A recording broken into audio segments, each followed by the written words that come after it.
Hey, what's up? Jamie here is the Monday Morning Podcast, and this is just a throwaway one because I'm sort of in between a bunch of more serious things. I'm in between, I'm in post-production for two different glow pole related videos, and then I've also got this sort of ongoing discussion about nuclear energy, and I think people who are against it are a little bit short-sighted because they do not realize that we have billions of people rising up out of poverty from India and China.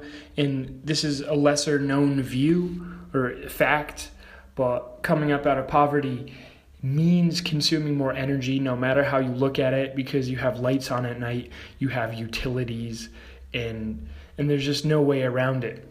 And so a lot of people are saying, oh, renewables can satisfy all of that need. And I'm saying, oh yeah, really? Well, how about in these wealthy countries that aren't even industrialized, like Denmark and the USA? How come the percentage of energy we get from renewables is far less than half? Denmark, they're super rich and they're trying to get to half, but in the US it's under 20%. So to these people who think that renewables can really provide all of that, I'm saying, like, okay, in what time frame? Because if renewables don't put coal out of business already, poor people are most likely going to be using coal-fired energy, because coal is on demand and solar isn't. Solar takes a long investment. And by the way, what are you going to use at night? So I still think there's a need for on-demand energy late at night, no matter where you are, no matter how far along solar panels come, and wind too, that also is variable. So you need on-demand energy to fill in the gaps, and that's why I'm all for nuclear, because what makes nuclear different from coal and fossil fuels is it doesn't put out any CO2 at all. It's carbon neutral. Somehow people sleep on nuclear just because, oh, it's dirty and we don't know what to do with it, but no climate change. So it's really a question of what bothers you more. The fact that we have this stuff that we don't know what to do with, which it seems to be working fine. Whatever we're doing now isn't rising the ocean, whereas climate change is a problem for all of us. So that's why I think I have the right to care what the people in China and India rising up into the middle class, I have the right to be concerned about how they're getting their energy, because any amount of coal burned puts CO2 in the atmosphere, and that becomes all of our problem. So I think it's really easy for people to fall into a trap of saying, oh, we're a wealthy country, so we can throw down extra money to have this special privileged energy that doesn't harm the environment. Big deal. You're still buying most of your goods from China, where stuff is, as far as I know, predominantly coal. And sure, solar is growing quickly. I wouldn't doubt it, but there's a huge difference in between growing faster than coal and making coal obsolete, and that's what we need. So in the meanwhile, I just cannot see how you can want to shut down nuclear power plants when they literally put out on-demand carbon neutral energy. And then a friend of mine, she comments in the thing, she's like, what sources are you citing with this statement? And I'm like, I've been using logic the whole time. But anyway, I think she's been trolling for longer than I've been alive. But I'm annoyed that I took the bait, because she tagged me somewhere else on Facebook and was like, hey, Jamie, why don't you share your theories on nuclear energy with these people? And I didn't realize she was trolling either. So I'm like, okay. And then I sort of wrote my argument as concisely as possible, and I didn't know she was trolling me. So I'm actually bitter about that. But I think I came up with the best reply for someone who says, what sources are you citing? I'm like, just tell me about it, what you don't get, because then, when they try to be like, oh, I'm confused, then you can turn it around on them and say, tell me what you don't understand and I'll explain it to you. I'm not the dumb one for presenting my case. You're the one who needs help understanding it, I guess. Whatever. So yeah, that's a big distraction from what's really important, which is Glowpole. And the prototype app is really coming along. Every day it gets more amazing. Jay is doing some awesome stuff with graphics, and I didn't know that our prototyping software could even go that far. But it really puts the ball in my court to deliver some promotional videos, which is my job. And do you know what's really cool about making an informational video? When you see how many hours it's been watched, and it's been watched for over 24 hours, you can say, hey, that's like I have a twin working full-time spreading the message. And that's a pretty good feeling. All right, so aside from me being bogged down in arguments on social media, what else is going on? So I'm starting to realize that the people I've been hanging out with, mostly in Constance, are the political science department. So it's really easy to think you're just normal because you're surrounded by a bunch of people like you. But I don't think most people are political science majors. It's just all the people I hang out with are. And we went to this rock show. It's kind of some indie pop stuff at Horst Club, which is a really cool bar over in Switzerland. And I know what you might be thinking. You're like, Switzerland, isn't that the most expensive place in the world? Yeah, but this club is non-profit. It's a skater bar. There are skate ramps inside, and the people there work like voluntarily, and they've had some pretty cool shows so far. So that's a pretty fun way to spend a Saturday. And then the day before on Friday, I played hockey for both sessions. So with a 1 hour break in between, I was playing hockey from 9 to 4. That's a lot of hockey. And then in the second session, the afternoon, there were just these two grown men just doing slap shots from, not even from half rink, but from the back opposite corner. And one was a lefty and one was a righty. Dude, that was some nerve-wracking stuff being there. It was like trying to have a picnic in a firing range, or like in no man's land between two fighting armies. And slap shots were never my thing because I've been working on the wrist shot, which as far as I know takes a bit more technique. And I'm really moving places with the wrist shot, by the way. I try to launch off of I'm a righty, and I'm lunging off of my left foot, which is a little bit counterintuitive. It's much more intuitive for people to post off of their right leg while shooting from the right side. So I've been trying to do wrist shots the hard way for months now, making progress, of course. But then I tried doing it the easy way, and damn, it's easy. And then I can get the puck spinning like a disc, like it's supposed to. But anyway, so I've never really spent much time on slap shots. But these guys, they're raising the bar, so I have to. And oh my God, it's fun. Slap shots, man. Like there's some technique, but most of it is just brute strength, which is so much different. It's very relieving or therapeutic compared to the wrist shot, where there's a lot of stuff to think about. Slap shots are just like monkey strength. All right, but one thing, I think tabs are special.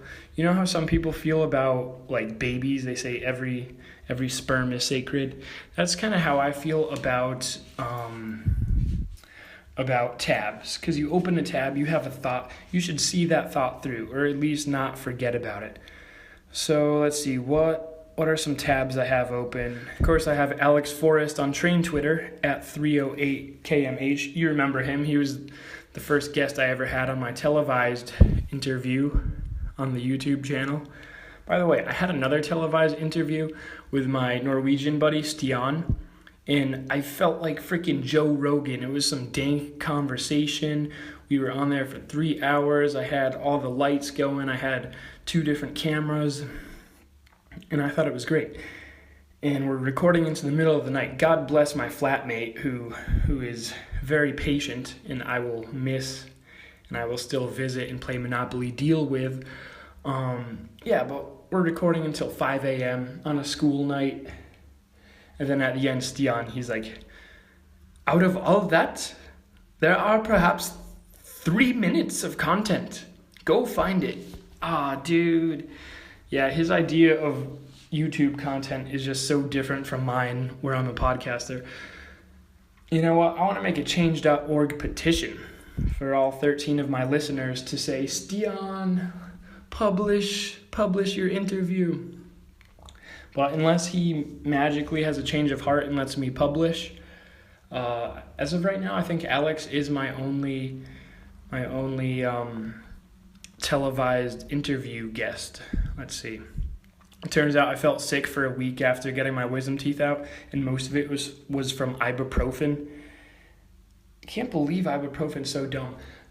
The cure from what I read on awful online medical advice forums, so take it with a grain of salt, but it seems to be working for me. They say you can have headaches from going off of ibuprofen after using it for a long time, and the best thing they say is to use Excedrin, which, if you don't know, is the mix of aspirin and caffeine. But they don't sell that here in Germany. So I had a really confusing time at the pharmacy asking for it, but it turns out I can make my own.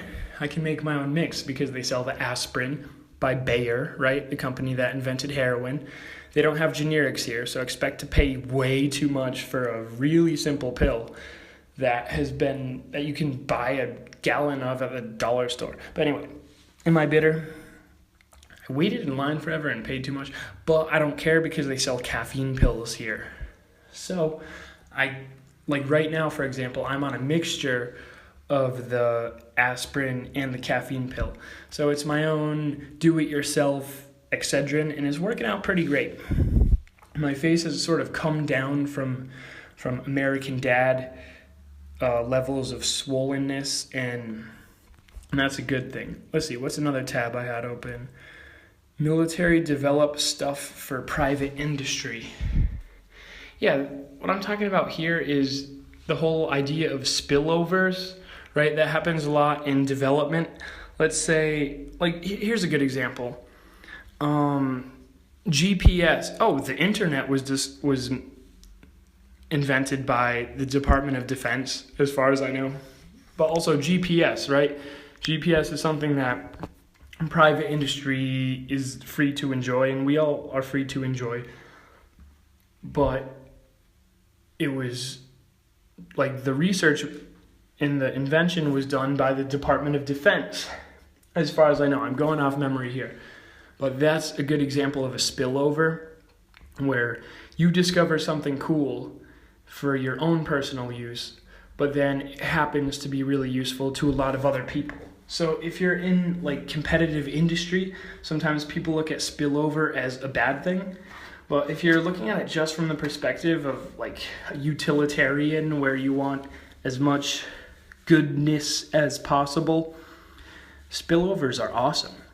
So I think a good life goal is to satisfy your own needs while creating as many spillovers as possible, good spillovers, because some people also use the word spillover talking about bad things, like negative externalities, things like that. All right, what else do I have? A lot of researching cameras, podcast stuff, reading the forecast. Oh, we had some fierce weather. I was wearing a t-shirt skateboarding on my birthday in January, yet at the very end of February we have some negative 12 degree weather, which in Celsius, so our degrees matter more. And then let's see what else I have. I have the Glowpole website up. I was really not liking how it was looking before, and I still don't love it because it's just a landing page basically. Because, I have the project Glowpole, so I'm telling everyone about it. So we might as well have a thing so that when you type in glowpole.org, you can get some more information. So I didn't like the layout of the landing page before, so I sort of modified it yesterday. And it was a really unfun experience because I'm using Weebly, the website builder. Stay away from Weebly, people. It is just a nightmare. Yet I still use it because I'm kind of locked in. That's where my All Things Borderless website is. But seriously, I just want all that time back because there's no reason or rhyme to how their user interface works. And if anything goes wrong, sometimes it's their fault too. Their server will freeze up and you have to refresh and you lose all your changes you've made. But also, there's no undo button. So if anything ever goes wrong, you're on your own. And I think I should have spent all that time doing web design. But it's funny, there was a certain color sample I needed because there's one sort of color blue that Jay has been integrating into our whole entire app. And I looked it up on Google trying to just get a sample of it because I needed a sample of it to do something to change the color of our logo. And I couldn't find a sample of it on Google. So I did the most inefficient way of getting that color sample in the world. Here's what I did. I made a website that had our color blue as the background in no text. So I put in the HTML template, opened up the CSS part, which is for the styling, and then I said the background color of the body should be this color. And then I opened up the web page, and then I got the color blue that I wanted, and then I did a screenshot, full screen screenshot, and that was my blue sample. It was fun but stupid at the same time. You know what I mean? Smart but stupid. It's smart that I was able to build a website in 60 seconds, right? But it was dumb that it came to that. And I've been using half measures for web design for graphic design, and everything I'm doing is sort of hacked together, and I've been saying this for a while, but I really either need a graphic design partner or I just need to learn it myself because it seems like something that isn't going away. All right, so that's one tab. All right, what else do I got? I've got the Zoom H5.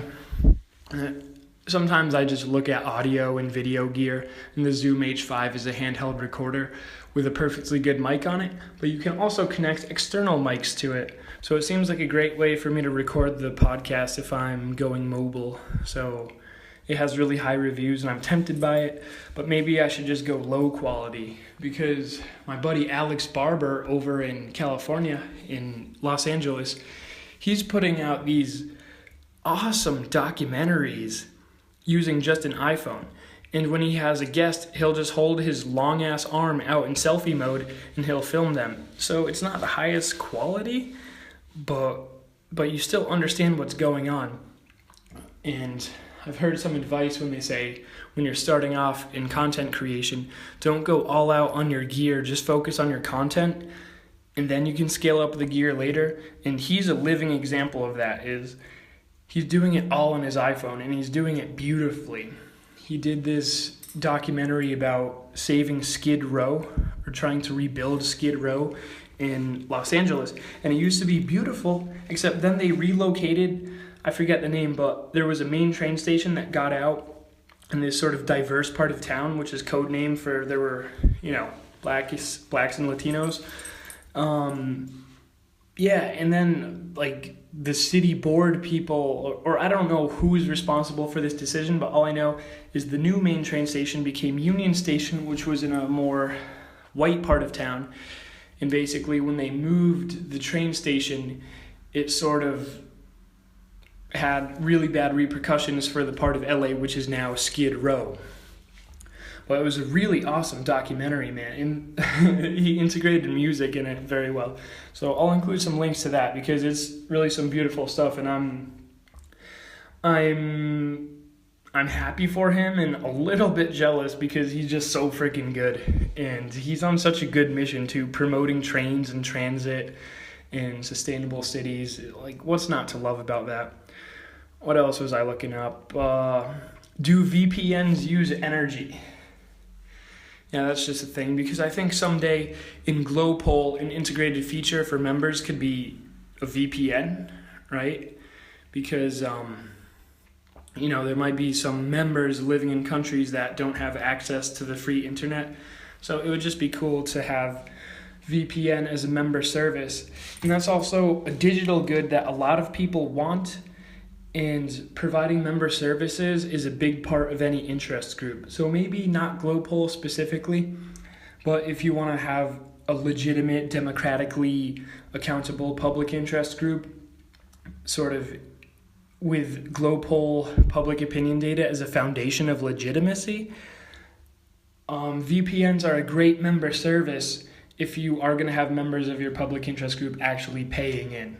So, for example, AAA is a public interest group, And when you're a member with them, you get discounts, and you also get, your car towed with the NRA. You get discounts on your gun lessons, and I think they bail you out of jail or something if you ever get in trouble or something.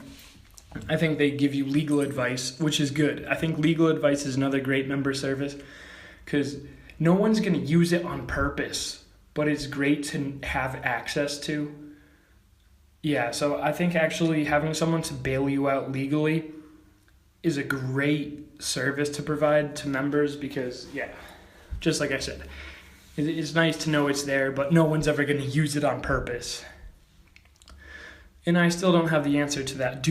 I know VPNs use more energy on my phone and on my laptop, but I don't know if I don't know if they increase the bandwidth requirements because who knows, maybe if everyone in the world was using a VPN, which would be a good thing from a security standpoint, maybe it would slow down the internet.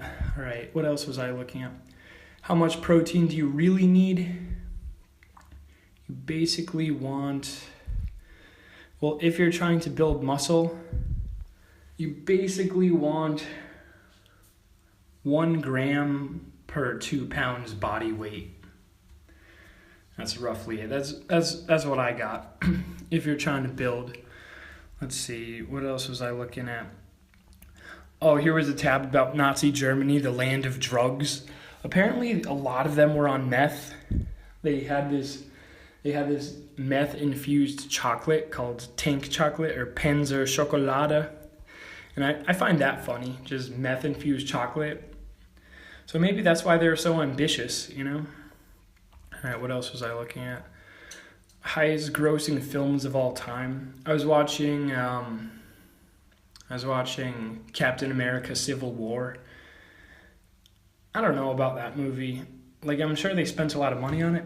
And when I Google it to get more context, it says they made over $1 billion. And I'm thinking, well, dude, we're always going to be setting new records because of inflation, right?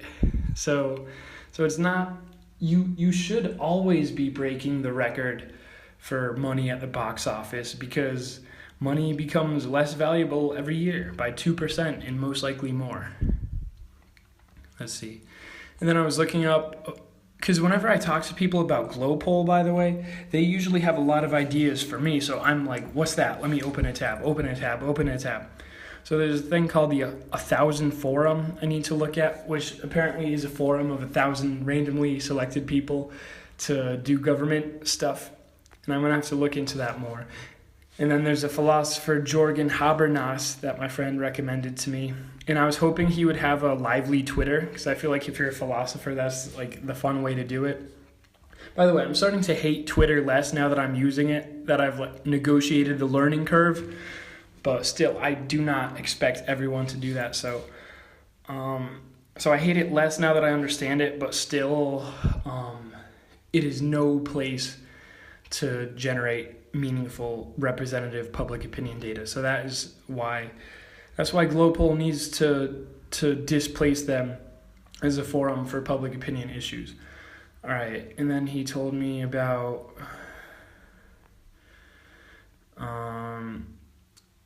and then Symphonic Black Metal Promotions. That's a YouTube channel. This dude I met at a party a couple weeks ago from a band named Cathera. Cathera, sort of like catheter, except Cathera. And damn, dude, he is the most talented metal vocalist I've encountered in a long time. He's really versatile. So someone told me this dude, Leo's his name, and someone told me he was in a metal band, and I'm like, dude, you're in a metal band? Do some metal vocals. And he just had the best answer. He's like, what kind of metal vocals? And I'm like, damn. All right, black metal. And let's just say what he did was really convincing. And then I had him do death metal. And then I'm like, dude, you got to do the Disturbed, do Down with the Sickness. And he did. He just delivered. So yeah, I'll put a link up to their demo because this band is so freaking good and I need to see them ASAP. All right, so I've taken you through all my open tabs and I've sort of updated you on where things are at. This is just my casual podcast in between things that feel a little bit more like work, which I need to get to right away. So I'm Jamie Superchamp. Thanks for checking out the Monday Morning Podcast, and I'll talk to you soon. Bye.